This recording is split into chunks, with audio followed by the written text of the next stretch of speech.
Esu Žygimantas, Liusity įmonės pardavimų projektų vadovas. Mūsų kompanija Liusity užsiema išmanaus apšvietimo sprendimų diegimu ir pačio apšvietimo valdymu.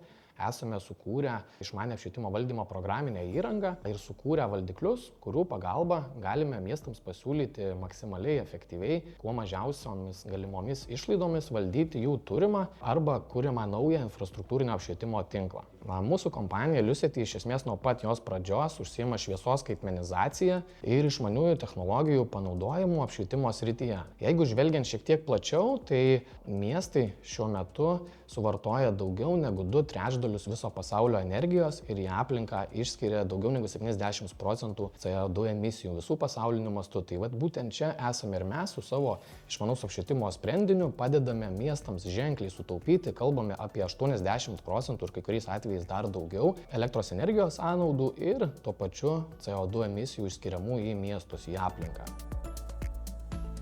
Tai dalyvavimas EDIH projekte mums iš esmės yra naudingas bent jau keletų perspektyvų. Tai visų pirma, jog mes ženkliai praplėtėme savo pažinčių kontaktų ratą išmaniųjų technologijų srityje.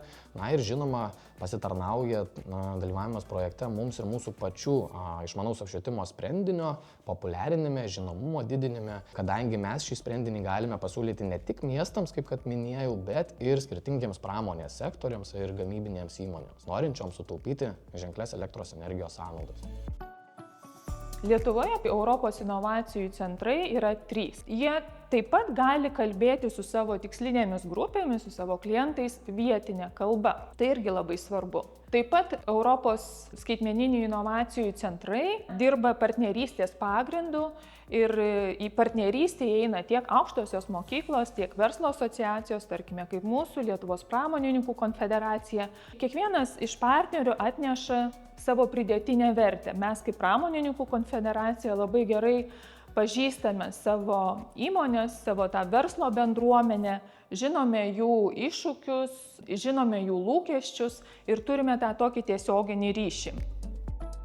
Tai šiuo metu esame pritraukę gan nemažas ES investicijas ir vystome Smart EcoNet sistemą, kurią integruosime kartu su mūsų jau turimu apšvietimo valdymo sprendiniu ir dabar turėsime galimybę dar papildomai matuoti ir aplinkos oro kokybę, užterštumą, aplinkos triukšmo lygį. Ir į ateitį iš esmės žiūrime optimistiškai, sieksime, kad mūsų sprendinys būtų kuo plačiau naudojamas Lietuvoje, Lietuvos miestuose, ką mes sėkmingai jau darome Kaune ir paraleliai plėsimės į užsienio rinkas. Akivaizdu, kad technologijos reikšmingai paveikia tai, kaip mes jau šiandien tvarkomės su savo kasdieninėmis užduotimis, kaip jas atliekame ir mūsų nuomonė tiesiog reikėtų to nevengti, tiesiog susikurti tokią ekosistemą, kad ji tarnautų mums patiems, o nebūtų atvirkščiai.